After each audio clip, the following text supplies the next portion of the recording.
You ever wake up to the sound of something burning that just doesn't make sense? Like it's not a campfire, not an accident, but something deliberate? Let me tell you, the fire that started before dawn. That day, lighting up the sky orange against the dull blue.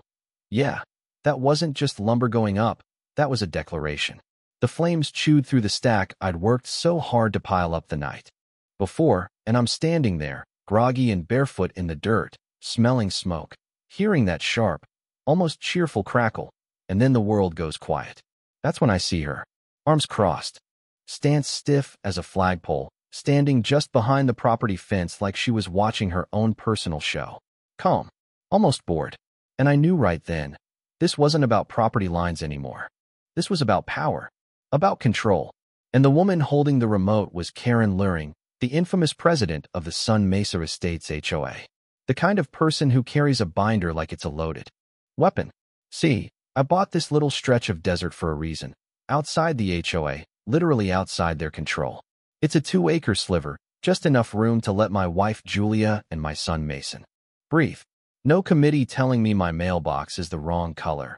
No letters about the visual harmony of my roof. No friendly reminders to edge the gravel.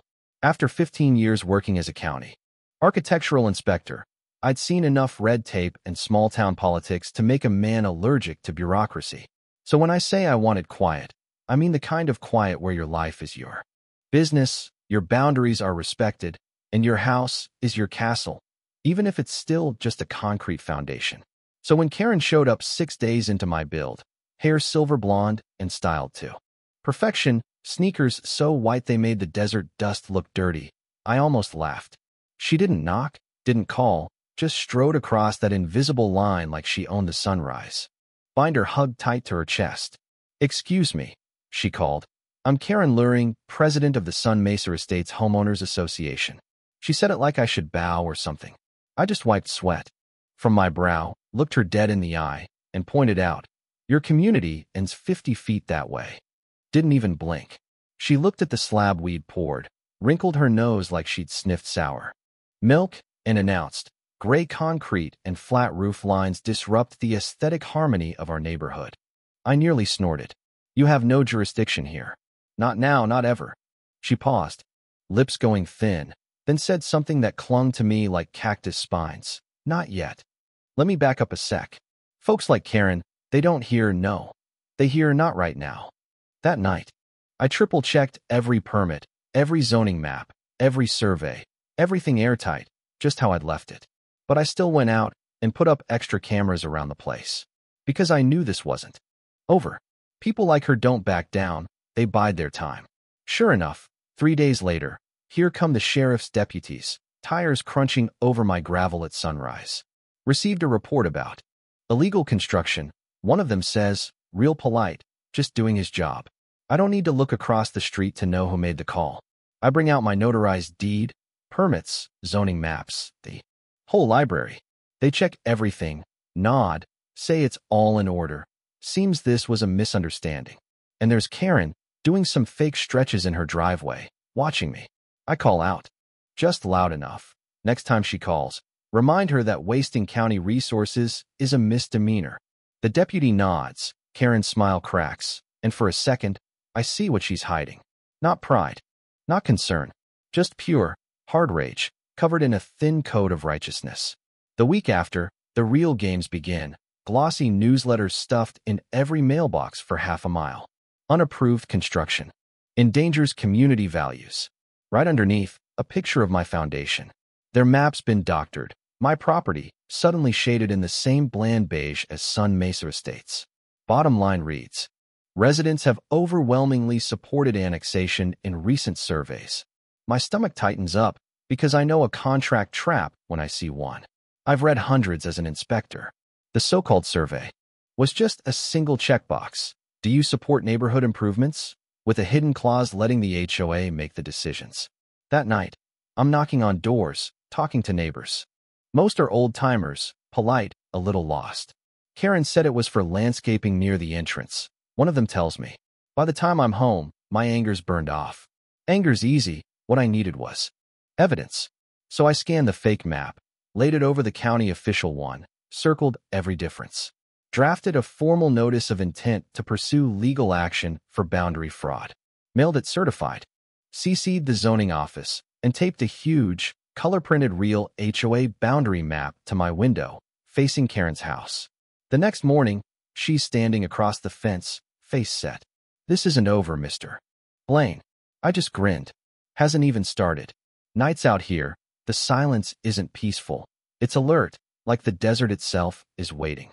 2 in the morning, my phone buzzes. Motion detected. Southeast perimeter. I pull up the feed. A hooded figure slips past the fence, moving like he knows exactly where he's going. No flashlight, just a steady limp I've seen before in HOA meeting videos. Karen's son-in-law, the guy they call in for security improvements. I don't yell, "Don't charge out." I hit record, then call the sheriff. Before the line even rings, I see the glow, orange, bright. Licking up the wood. Fire on my sight. I put most of it out before the trucks arrive. One concrete form scorched, scaffolding melted, but the deputy looks at my camera footage, then at the trail. Heading straight to Karen's property line. Looks deliberate, one firefighter says. No accelerant, but this wasn't random. That's when I stopped playing defense. I dig in. A few days later, I get a burner email from Mark, HOA board member. Always seemed nervous around Karen. "You're right. They're lying. I have files." We meet behind a food truck lot. Mark's hands are shaking as he slides me a flash drive. She's using HOA funds for personal stuff. Fake vendors, shell companies, paying her daughter's husband. I can't stay quiet anymore. Back at home, I open the files. And it's all there. Transaction logs, fake invoices, missing meeting notes. Karen's built herself a little shadow empire. Money funneled to a community action response company with no tax ID. Checks going right to her address. For 48 hours, I barely sleep. I build a full timeline, cross-check the payments, attach the fire report, screenshots of the forged maps, and newsletters, everything. I send it to the county auditor, the state real estate division, and the local paper. Within a week, Sun Mesa Estates is flagged for investigation. Karen's name lands on the fraud watch list, and poof, she disappears. No more newsletters, no more fake smiles, no more chirpy community updates. The silence is almost peaceful. Then, the summons arrives. County seal. Thick envelope, court date set. I don't go alone. Mason comes, notebook in hand, looking more like a young man than a kid. Karen shows up in a gray suit, brittle smile, the same one she wore the first day, only now it looks cracked. Her lawyer tries the community interests angle, but the judge isn't buying it. When it's my turn, I lay everything out. Maps, permits, bank records, Mark's files. Testimony from residents. I don't shout, I don't get angry. Truth doesn't need a megaphone. And then Mark takes the stand.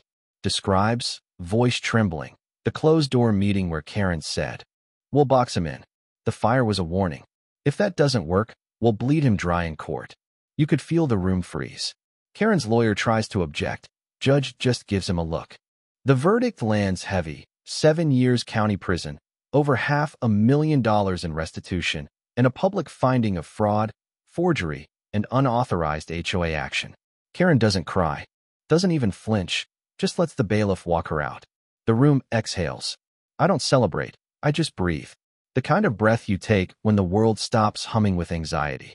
Afterwards, the quiet feels new. No more HOA flyers, no more sneaky newsletters, just the wind against unfinished concrete and the distant hum of cicadas.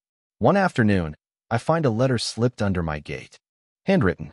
"Thank you, Mr. Blaine. Some of us never agreed with her, just too scared to speak.